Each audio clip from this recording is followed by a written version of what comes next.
Sabe quando a gente vê no noticiário, sirenes, fumaça no céu, aquele caos? A gente vê as imagens, mas quase nunca para pensar na coreografia complexa que está rolando por trás das chamas. Hoje a gente vai fazer exatamente isso. Desconstruir um incêndio para entender o sistema invisível que transforma o caos numa resposta, bem, quase orquestrada. Então, vamos direto ao ponto. O cenário da nossa história é o coração de São Paulo, mais especificamente o bairro da Liberdade. Foi lá que o incêndio parou tudo e acabou testando todos os limites do sistema de emergência da cidade. Imagina a cena, uma manhã de terça-feira normal, até que a notícia começa a se espalhar. Uma coluna de fumaça, preta e densa que dava para ver de longe, já entregava que a coisa era séria. Não era um incidente qualquer. As chamas estavam devorando um galpão comercial bem no centro. E aqui está o pulo do gato para entender a dimensão do problema. O que estava queimando? Eletrônicos e papelão.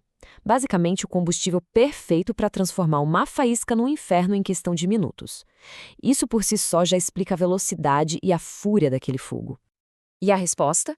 Veio com tudo. 12. Esse foi o número de viaturas do Corpo de Bombeiros que correram para lá. Agora pare e pensa na logística disso. Coordenar 12 caminhões enormes pelas ruas movimentadas do centro de São Paulo, tudo isso correndo contra o relógio. É impressionante. E junto com as viaturas, claro, a força humana. 30 bombeiros, 30 profissionais super treinados, cada um com uma função específica, mergulhando de cabeça numa cena de perigo extremo, com a pressão no máximo. E no meio dessa confusão toda, a melhor notícia que poderia chegar. Um resgate bem-sucedido. Um homem e o cachorro dele salvos em segurança, sem nenhum arranhão. E olha, isso não foi sorte, não. Foi o resultado de um plano sendo executado com precisão. Pois é, essa é a grande questão, né? Num cenário que parece totalmente imprevisível, como é possível agir de um jeito tão coordenado, tão eficaz? A resposta não está no improviso, está no roteiro. Um roteiro muito bem detalhado e escrito muito antes de qualquer alarme tocar. Então agora a gente vai desvendar esse manual que guia cada passo. Porque por trás de toda aquela ação, da correria, existe um plano mestre, um verdadeiro roteiro invisível que dita o que fazer em cada momento da emergência. A resposta para tudo isso está num documento oficial. O nome é Instrução Técnica número 16 de 2015. E esse não é um papel qualquer. É basicamente a Bíblia do planejamento de emergência contra incêndios no estado de São Paulo. É aqui que a teoria se encontra com a prática. A definição oficial do que é um plano de emergência já entrega o ouro.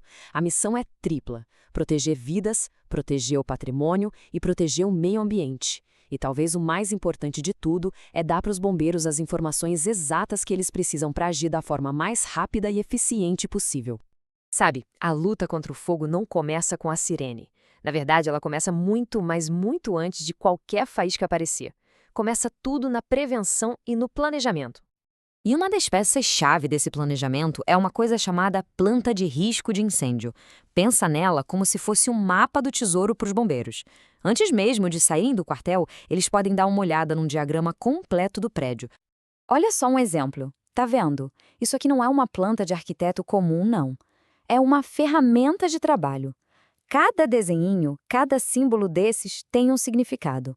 Aqui tem um hidrante, ali tem material perigoso, aqui é a melhor rota para os caminhões entrarem, é um guia para uma leitura imediata da situação. E os detalhes são cruciais. Onde ficam os hidrantes? Tem risco de explosão em algum lugar? Por onde os caminhões conseguem passar? Cada um desses pontinhos é uma informação vital que economiza um tempo precioso e, no fim das contas, salva vidas.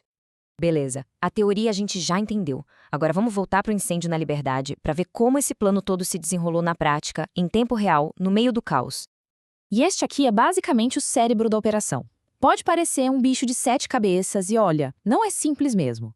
Este é o fluxograma oficial, a árvore de decisões que guia cada passo das equipes. Cada caixinha, cada seta é um procedimento. Mas no fundo, tudo se resume a alguns passos principais. Vamos simplificar isso. Começa com um alerta, o chamado. Depois vem a análise da situação, para entender o tamanho do problema. Aí se aciona o apoio externo. O passo seguinte é o abandono de área, para tirar todo mundo de perigo. Depois, o combate ao incêndio em si e, por fim, a investigação. É um ciclo completo. Então, lembra daqueles números lá do começo? As 12 viaturas, os 30 agentes? Aquilo não foi um número aleatório, chutado na hora. Foi a execução exata do passo 3, apoio externo, que foi acionado assim que a análise da situação mostrou que o incêndio era de grandes proporções. E aquele resgate emocionante do morador com o cachorro. Aquilo foi a aplicação perfeita do passo 4, abandono de área, junto com os procedimentos de primeiros socorros. As equipes seguiram um protocolo à risca para evacuar o local com segurança, colocando a vida em primeiro lugar. É a teoria e a prática andando juntas, perfeitamente. Mas se engana quem pensa que o trabalho acaba quando o fogo apaga. Na verdade, uma das fases mais importantes começa justamente ali, no meio das cinzas. Todo incêndio, por mais trágico que seja, acaba virando uma fonte de aprendizado. A investigação final não serve só para achar culpados. O principal objetivo é entender o que deu errado para garantir que não aconteça de novo. É um ciclo para ficar cada vez melhor. E essa avaliação não é no achismo, viu? É um processo super sistemático. Dá uma olhada nesse checklist. Eles analisam tudo. Quanto tempo demorou para evacuar o prédio? Algum equipamento falhou? Como foi a atuação dos profissionais? Cada resposta vira um dado valioso para refinar o plano para a próxima vez. E tudo isso que a gente viu hoje leva a uma reflexão final. A gente desconstruiu o incêndio na Liberdade e viu todo esse sistema invisível funcionando. A pergunta que fica é, e na realidade de cada um? Será que conhecemos os planos de emergência e os riscos dos lugares onde a gente vive e trabalha? Porque a verdadeira segurança não começa com o barulho da sirene, ela começa com a conscientização.